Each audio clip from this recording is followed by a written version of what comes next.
السلام علیکم ورحمۃ اللہ وبرکاتہ۔ آج سے الحمدللہ ہم قرآن کریم کی ترکیب کا آغاز کر رہے ہیں۔ رب العالمین کے فضل، محبوب علیہ السلام کے نظر عنایت، والدین اور اساتذہ کی دعاؤں سے انشاءاللہ ہم قرآن کریم کی ترکیب مکمل کریں گے اور روزانہ ہم آپ کے سامنے قرآن کریم کی ترکیب رکھیں گے۔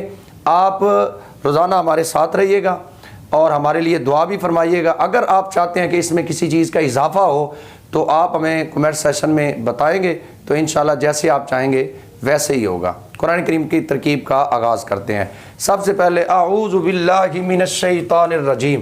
اعوذ یہ مضارع کا واحد متکلم کا صیغہ ہے، اور یہ بات بھی ذہن نشین فرما لیے کہ مضارع کے 3 صیغے ایسے ہوتے ہیں جن کے اندر فاعل ہمیشہ ضمیر ہوتی ہے اور پوشیدہ ہوتی ہے۔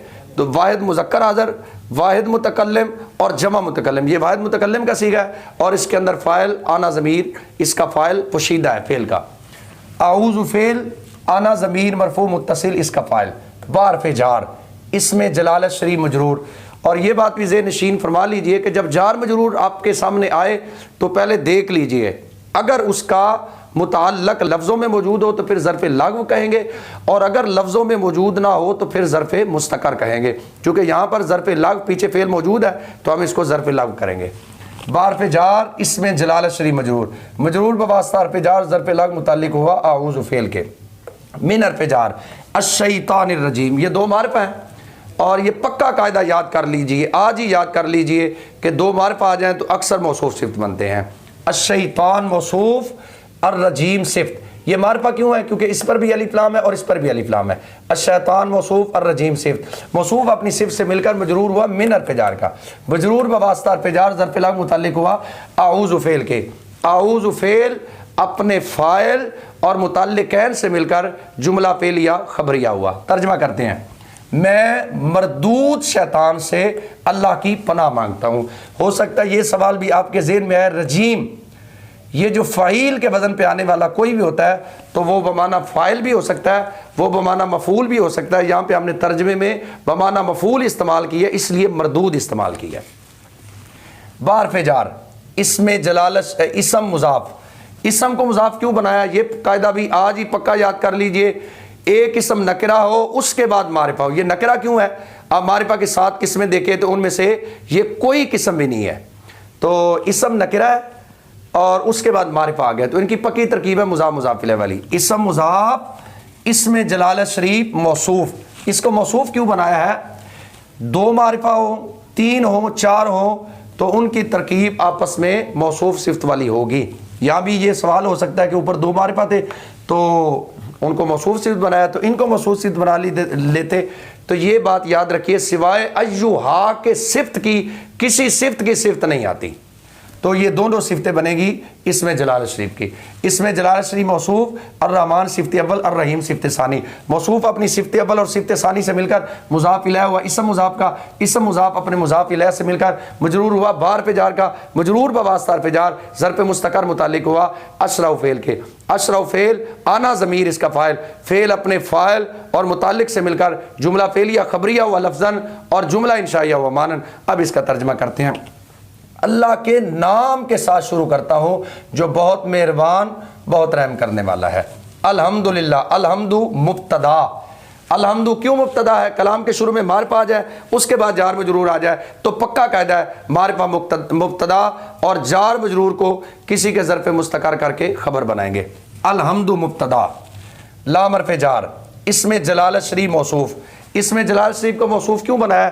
اس میں جلالت شریف معرفہ ہے، اس کے بعد ایک اور معرفہ آ رہا ہے، پھر یہ معرفہ، یہ بھی معرفہ، اور مالک یوم الدین مل کے بھی معرفہ، تو 5 معرفہ یہاں پر آ گئے، تو پہلے کو موصوف اور باقی سب کو صفتیں بنا لیں گے۔ اس میں جلالت شریف موصوف، اس میں جلالت شریف کے نیچے زیر کیوں آیا؟ اس لیے ہے کہ اس سے پہلے حرف جار ہے۔ الحمد کی دال پر پیش کیوں آیا؟ اس لیے آیا کہ وہ ابتدا میں مبتدا بن رہا ہے، اس لیے مرفوع ہے۔ ربی کے نیچے زیر کیوں آیا؟ کیونکہ جو اعراب موصوف کا ہے وہی اعراب صفت کا ہوگا۔ العالمین یہ حالت جری میں کیوں آیا؟ اس لیے کہ یہ مضاف الیہ بن رہا ہے۔ الرحمانی کے نیچے بھی زیر اس لیے ہے کہ کیونکہ موصوف کے نیچے زیر ہے تو یہاں پر بھی اسی طرح اعراب ہوگا۔ الرحیمی کے نیچے بھی کسرہ اسی لیے ہے۔ مالکی یومی مالک کے نیچے بھی کسرہ اسی لیے ہے، اور یومی کے نیچے اس لیے ہے کہ یہ مضاف الیہ ہو رہا ہے، اور الدین کے لیے بھی اس لیے ہے کہ یہ بھی مضاف الیہ واقعہ ہو رہا ہے۔ اس میں جلالت سے موصوف رب العالمین، پکا قاعدہ نکرہ کے بعد معرفہ ترکیب، مضاف الیہ کی، رب مضاف، العالمین مضاف الیہ، مضاف اپنے مضاف الیہ سے مل کر صفت اول، الرحمن صفت ثانی، الرحیم صفت ثالث، مالکی مضاف، یومی مضاف الیہ ہو کر پھر مضاف، اور الدینی مضاف الیہ، مضاف اپنے مضاف الیہ سے مل کر مضاف الیہ ہوا مالکی مضاف کا، مالکی مضاف اپنے مضاف الیہ سے مل کر صفت رابع، موصوف اپنی چاروں صفتوں سے مل کر مجرور ہوا لام حرف جار کا، مجرور بواسطہ حرف جار ظرف مستقر متعلق ہوا ثابت صیغہ صفت کے، ثابت صیغہ صفت اس میں ہوا ضمیر اس کا فاعل، صیغہ صفت اپنے فاعل اور متعلق سے مل کر شبہ جملہ اسمیہ ہو کر یہ خبر ہوئی مبتدا کی، مبتدا اپنی خبر سے مل کر جملہ اسمیہ خبریہ ہوا۔ ترجمہ کرتے ہیں، تمام تعریفیں اللہ کے لیے جو تمام جہانوں کو پالنے والا ہے، جو بڑا مہربان بہت رحم والا ہے، قیامت کے دن کا مالک ہے۔ ایا کا آپ کو یاد آ گیا ہوگا، یہ ضمیر منصوب منفصل ہے، اس کے بعد فعل آ رہا ہے تو یہ اس کا مفعول بھی مقدم بن جائے گا، ایا کا مفعول بھی مقدم۔ نعبد فعل مضارع کے ان صیغوں میں سے ہے جن کا فاعل ہمیشہ پوشیدہ ہوتا ہے ضمیر، نعبد فعل نحن فاعل، فعل اپنے فاعل اور مفعول بھی مقدم سے مل کر جملہ فعلیہ خبریہ ہوا، ہم خاص تیری ہی عبادت کرتے ہیں، واو حرف عطف، ایا کا مفعول بھی مقدم، نستعین فعل نحن فاعل، فعل اپنے فاعل اور مفعول بھی مقدم سے مل کر جملہ فعلیہ خبریہ معطوفہ ہوا، اور ہم خاص تجھ ہی سے مدد مانگتے ہیں، اہدی فعل یہ بھی ان تین صیغوں میں سے ہے تو اس کا فاعل پوشیدہ ہے انت ضمیر، اہدی فعل انت فاعل نا مفعول بھی اول، الصراط المستقیم دو الف لام والے اسم آ گئے، اکثر ترکیب موصوف صفت کی، الصراط موصوف المستقیم صفت، موصوف اپنی صفت سے مل کر اس کو بنا لے گا مبدل منہ۔ کیوں بنایا مبدل منہ؟ ایک چیز کا مختصر ذکر ہو پھر اس کی وضاحت آ جائے، تو ان کی جو ترکیب ہوتی ہے وہ اکثر مبدل منہ اور بدل والی ہوتی ہے، تو بعد میں صراط الذین انعمت علیہم یہ صراط المستقیم کی وضاحت ہے، تو اس کو بنا لیا مبدل منہ۔ صراط مضاف کیوں بنایا مضاف؟ اس لیے کہ نکرہ کے بعد معرفہ آ رہا ہے، اور صراطہ پر زبر کیوں آ رہی ہے؟ اس لیے زبر آ رہی ہے کہ جو اعراب مبدل منہ کا ہوتا ہے وہی اعراب بدل کا ہوتا ہے۔ صراط مضاف، الذین اسم موصول، جب اسم موصول آئے گا تو پھر اس کا صلہ بھی آئے گا۔ انعمت فعل یہ ماضی کے ان 12 صیغوں میں سے، یہ بھی یاد کر لیجئے کہ ماضی کے 2 صیغے ایسے ہوتے ہیں جن کا فاعل اس میں ظاہر بھی آ سکتا ہے، اس میں ضمیر بھی آ سکتا ہے، واحد مذکر غائب، واحد مؤنث غائب، اور باقی جو 12 صیغے ہیں ان کا فاعل 7 ہوتا ہے، تو یہ ان 12 میں سے ہے۔ انعمت فعل اور تا ضمیر اس کا فاعل، الا حرف جار ہم مجرور، مجرور بواسطہ حرف جار ظرف لاغ متعلق ہوا انعمت فعل کے، انعمت فعل اپنے فاعل اور متعلق سے مل کر جملہ فعلیہ خبریہ ہو کر صلہ ہوا الذین اسم موصول کا، الذین اسم موصول اپنے صلہ سے مل کر مبدل منہ ہو۔ غیری مضاف، غیری جہاں بھی آئے گا یہ مضاف ہی ہوگا۔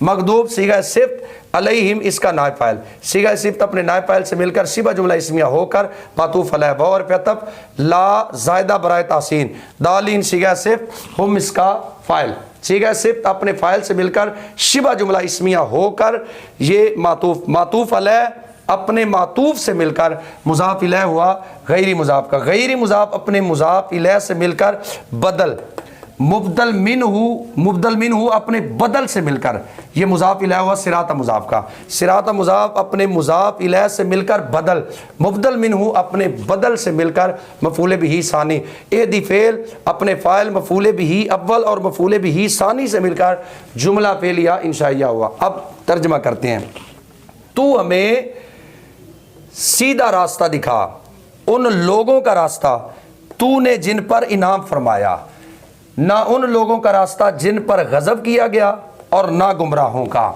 صراطہ تو پر زبر کیوں ہے؟ کیونکہ یہ اس کا مفعول بھی ہے، اور مستقیم پر زبر کیوں آئی ہے؟ کیونکہ جو اعراب موصوف کا ہوتا ہے وہی صفت کا ہوتا ہے، اور صراطہ کے بارے میں آپ کو پہلے بتا چکا ہوں جو اعراب مبدل منہ کا وہی بدل کا ہے، اور علیہم یہ مجرور ہے، ضمیر کیوں مجرور ہے؟ کیونکہ اس سے پہلے حرف جار آ رہا ہے۔ مغضوبی یہ نیچے زیر کیوں آ رہی ہے؟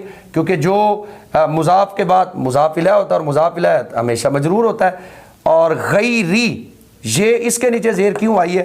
کیونکہ الذین پر اس الذین مبدل منہ ہے اور یہ ہے بدل، تو جو اعراب مبدل منہ کا ہوگا وہ اعراب بدل کا ہوگا۔ اور دالین یہ دالون نہیں آیا، دالین آیا ہے، حالت جری میں آیا ہے، کیونکہ جو اعراب معطوف علیہ کا ہوتا ہے وہی اعراب معطوف کا ہوتا ہے۔ انشاءاللہ کل ملیں گے، آپ ہمارے لیے دعا فرمائیے گا۔ السلام علیکم ورحمۃ اللہ وبرکاتہ۔